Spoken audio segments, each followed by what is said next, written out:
Hi, I'm Billy. And I'm Jeffrey. The Capture Critic is dedicated to expanding the minds of photographers through the process of professional critique.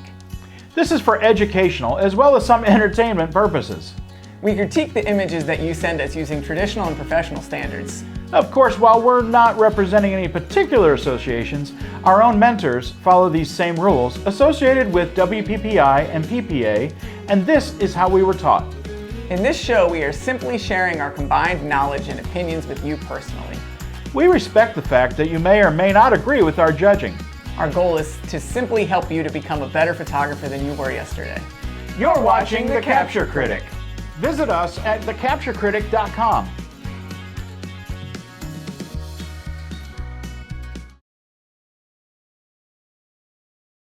Our goal here at The Capture Critic is not to personally attack you or your work. We are simply trying to help you become a better photographer.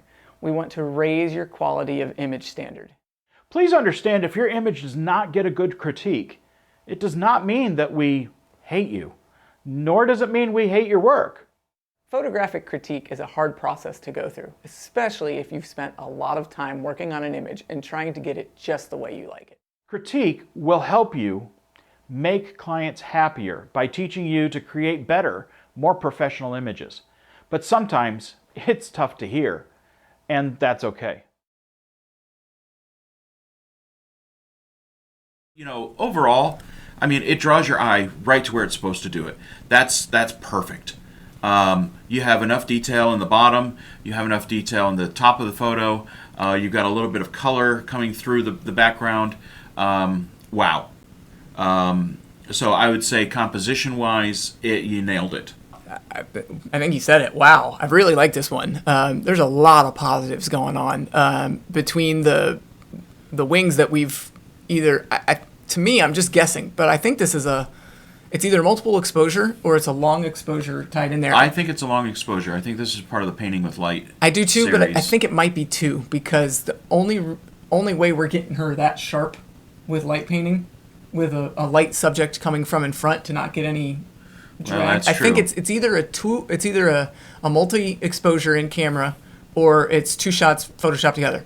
No matter what way they did it really well. Yes, I agree. I love the wings that are here. Mm-hmm. I like this color combo too. I feel like I can't tell if it's purple or pink from the image we got. It's kind of one of those in-between ones, but the juxtaposition of that very vibrant color versus that toned down green. Yeah. That green is still there. You're still getting You're still getting that color, so it's not just black, but And it's subtle. It's not pulling me away. Exactly. So I've got this really nice triangle shape where I'm going wing, globe, wing, wing, globe, wing, wing, globe, and it's just keeping me in that part, which I love. Yep. If I'm going to critique, which is what we're here for, I wish there was just a little bit more light at the bottom third of that image. I can't tell if she's floating. I don't know if she has legs. I don't know. I'm assuming she's sitting on a chair because I can kind of see a little bit of shadow on the two sides, but I don't know what's there. And that negative space is actually pulling me away because it's so dark. So I wish there was just a touch more light on that very bottom third. And maybe we've got these super bright wings, but then the very top of her head is dark. I wish there was just a tiny bit of light to separate that head from the back. I agree. There needs to be some kind of hair light there, just a little bit, just to bring that definition in, because it really looks at this point that the face just falls off into the background. Which would be a cool effect on something else, but not this. But other than that, the other thing too is you also have to consider when you're creating an image like this, you have to consider the fact that if there's any other color behind them, that needs to be accented in the proper orbital. wheel, right? Well, Color you got to wheel. consider the orbital of like the head. There should be some purple as the hairline. for sure, yeah. There should be a little bit of purple on the shoulders. And they did a good job with it because you can see a little bit of purple on the dress where they're sitting there, which makes me think that this is A light painting. a light painting. Yeah. So great job to the maker, because I don't know if this is done in one shot or two. It makes me think it's two shots because I don't know how you get the face that sharp with how long of an exposure they would have needed to create those wings. Well, unless the orb was a flash of some a sort. strobe, that's the only other way you're going to get that. True. But I'm guessing that the orb, because it's got texture to it, with a long exposure, that'd be blown out. So that's probably a bit more photoshopped in as well. Right. Well, like I said, however they did it, they did a good job. They did a great job. We're sitting here and we don't know. Exactly. So good job to the maker. But the one thing that I realize that it is proper lighting. As far as that orbital aspect of the face, but the eye bags are just a little too heavy for me. It's definitely that monster could have been lighting. Edited down a little bit more, just a little bit, because I actually see the eye bags before I see the eyes. I don't disagree with that. I think you're right. This is what us in the professional photographers of America world, the PPA world, this is what we call monster lighting. Anytime you light from the bottom, anytime you watch those old scary movies where they put the flashlight right underneath, this is the type of lighting style you get. And so it's right for the shot that is here, but like you said, maybe go in there with a small clone stamp and just soften those dark spots underneath there, because to me, she's not a menacing looking character. No. And we've got a menacing light style here, and it's only exacerbating that feel by having those dark bags under the eyes. So I agree with you. I'd go in there and lighten those up a little bit. For over 30 years, 301 Quickie has been serving the Sarasota area, delivering high-quality print services. Whether you have a large business or you're a one-person operation, our team is happy to provide you with high-quality printing for your eye-catching marketing materials, big or small. Located in the heart of Sarasota, 301 Quickie Printing sits on the edge of downtown at the corner of 301 Boulevard and 11th Street. Find us online at 301quickie.com for a full list of our capabilities. We're here and ready to print your next project. You're watching the Capture Critic. No, you're watching the Capture Critic. Find us online at thecapturecritic.com.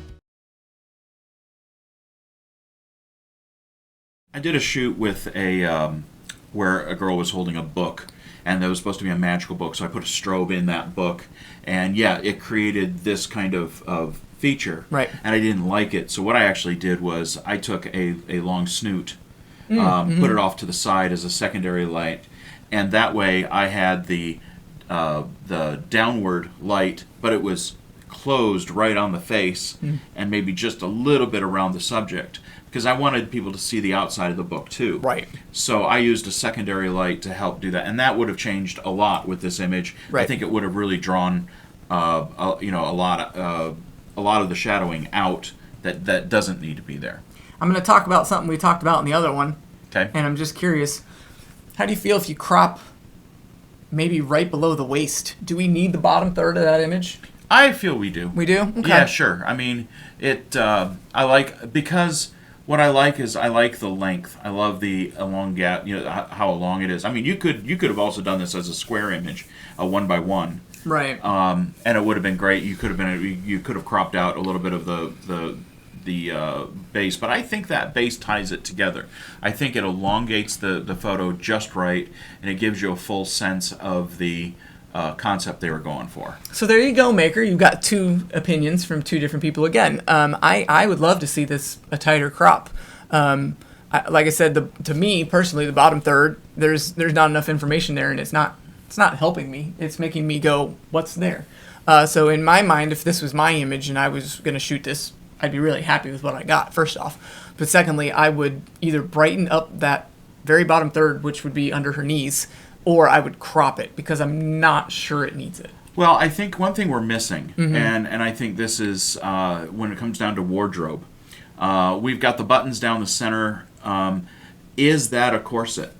That was my thought, is it was a corset. If it is, we should see it. Oh, see the cinched in sides? Right, I agree exactly. with that. So I agree with that. What the bottom does, without being able to see the corset, what the bottom does is it actually gives us that steampunk, or that it actually brings the style back into what it is. Because if you just look from the waist up, you're not going to see what type of style that is. You're just seeing a green, kind of crumpled top, which may not make sense. Agreed. I see that.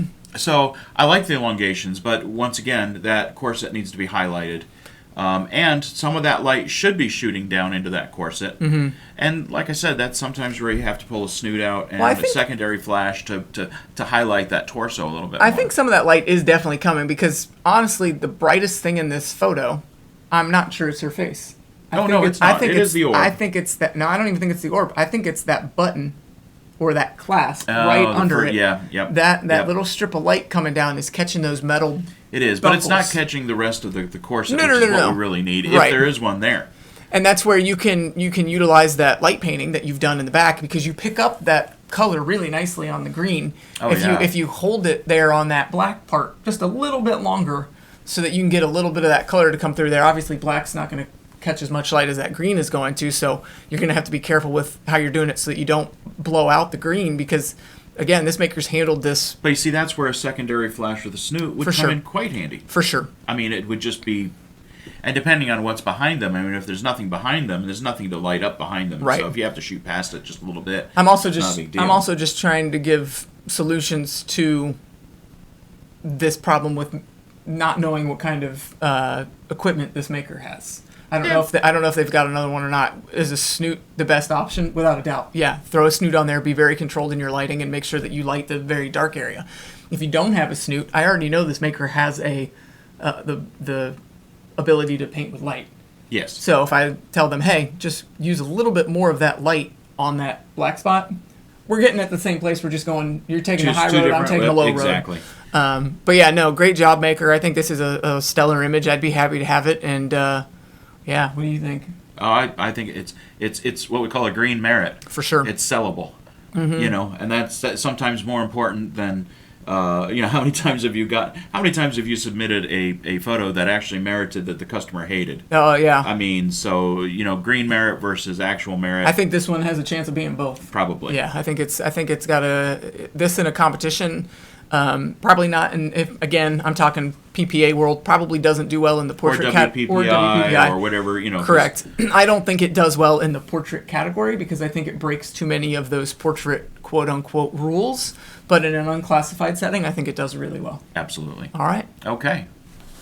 Do you have an image you'd like to have critiqued? You can send your images to the Capture Critic at gmail.com, or you can join our Facebook page and private message them to us. Please make sure that your images are at least 1500 pixels on the longest side and no larger than 8 inches. All images should be 150 dpi at least in order to give us the detail we need to critique the image. By submitting your image, you give us permission for thecapturecritic.com to showcase it in our video broadcast. The Capture Critic does not reproduce images for resale, but may profit from reviewing the image through our broadcasts through sponsors and monetized platforms.